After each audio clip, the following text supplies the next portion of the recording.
I would say that I'm also indebted very much to Sparks, who are the cross-border civil traffic enforcement group, for the assistance they've given me in putting the case hopefully to the House this afternoon. And I would commend to the House their report of July 2007, Foreign Registered Vehicles on UK Roads. The expansion of EU borders has seen increased international trade and greater freedom of movement across borders. It's now estimated that 3 million foreign registered vehicles enter the United Kingdom each year. The number of foreign goods vehicles visiting the UK has trebled over the last 10 years. The number of European nationals employed in the UK has trebled in the last 5 years. And the number of European visitors has increased by 50%. The byproduct of this has been a surge of foreign registered vehicles into the United Kingdom onto our roads, with estimates suggesting that at any one time there are 142,000 foreign registered vehicles in the United Kingdom. And they're difficult to trace, and it is often impractical to impose penalties for traffic violation, for tax evasion and for parking fines, for example. And there is a real concern, Mr Deputy Speaker, that drivers of vehicles that are foreign registered are aware of the loopholes in the present system, in particular the inability to enforce penalties, and are therefore more likely to drive dangerously and to take risks. This is only some and not all.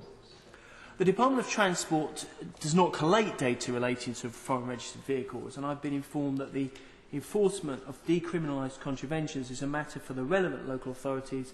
They are not required to provide such information to the government. With no means of tracing, tracking or recording the number of foreign registered vehicles in the United Kingdom, and with little idea of the patterns of movement, mileage and of course traffic contraventions, it is putting considerable strain on local police forces, local authorities and enforcement agencies who have been required ad hoc to address the increasing incidence of foreign registered vehicle violating traffic regulations.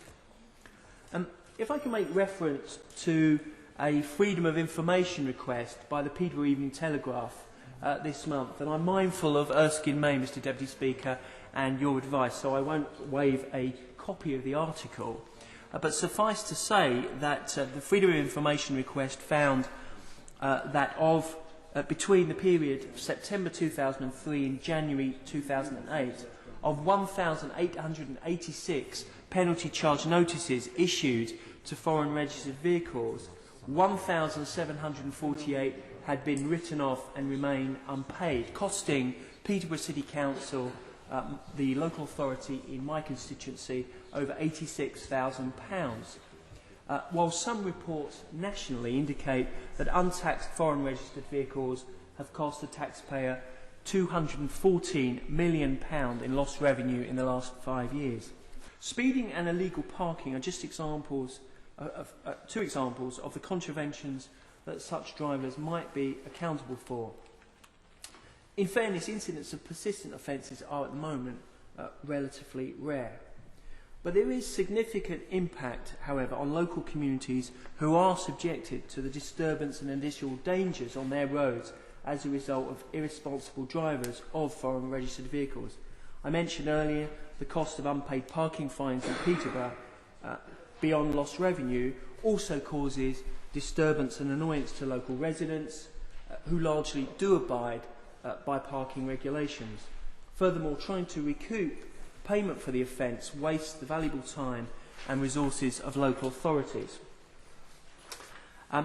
There's a real concern too that if penalties cannot be enforced, higher levels of violation will inevitably occur, and this is making our roads consequently more dangerous and more expensive for the law-abiding citizen, who must ultimately bear the burden of unpaid fines and penalties.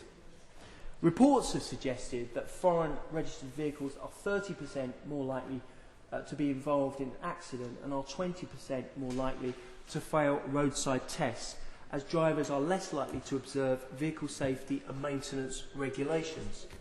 In London, foreign registered vehicles are twice as likely as UK drivers. Drivers of foreign vehicles are twice as likely as UK drivers to avoid paying the congestion charge. That said, Mr Deputy Speaker, we should make a distinction between foreign registered vehicles and illegal foreign registered vehicles. Of course, the significant increase is a direct result of the increase of migrant workers to the UK, many of whom have failed to register their vehicles after the specified 6 months.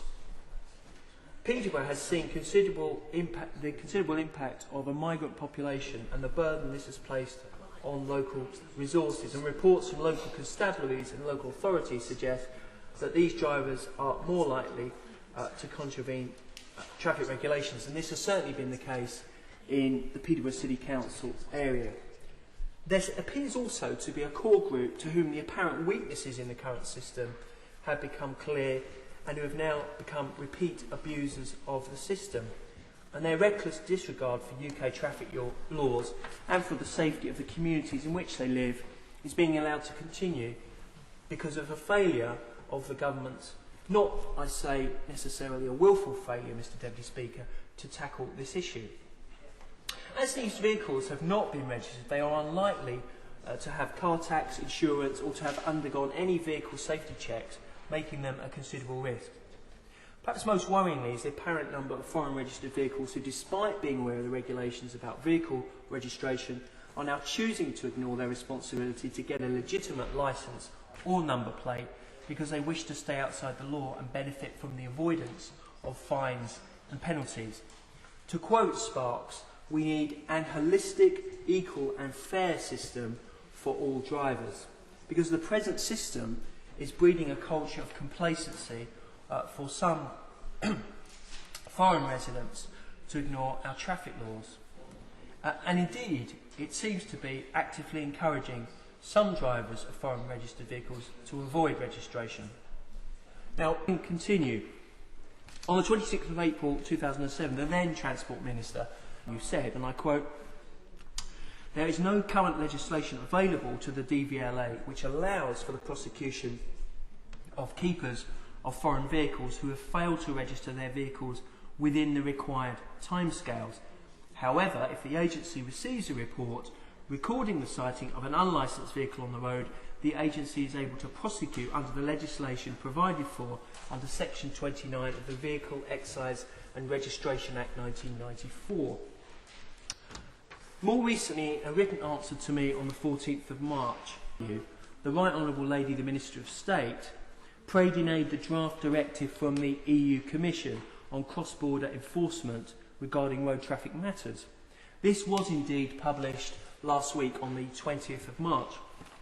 But the weakness of this draft directive is that it includes only criminal offences such as drink driving, speeding and issues around seatbelt compliance, etc., and not parking offences and other civil traffic offences, thereby failing specifically to address the wider issue of unfair and unequal treatment of all drivers. The draft directive, and indeed the provisions of this bill, will not level the playing field and equalise the treatment of resident and non-resident drivers. Furthermore, both the bill and the directive only address the issue of data exchange rather than penalty enforcement itself, which is in fact reliant upon Council Framework Decision 205/214/JHA, known as COPEN 24. My plea to the government at this stage is, I think it's imperative that this particular issue and these clauses are looked at in Public Bill Committee and that amendments are tabled, and if not by the government, then the government sees fit to be supportive of those amendments in committee when it comes back to the report stage and third reading. But my principal concern about these clauses is that they do not go far enough. They don't tackle repeat offenders and those individuals who avoid registering their vehicles, and I would urge the Minister most strongly on behalf of my constituents and other people across the country to look very carefully at this extremely serious issue.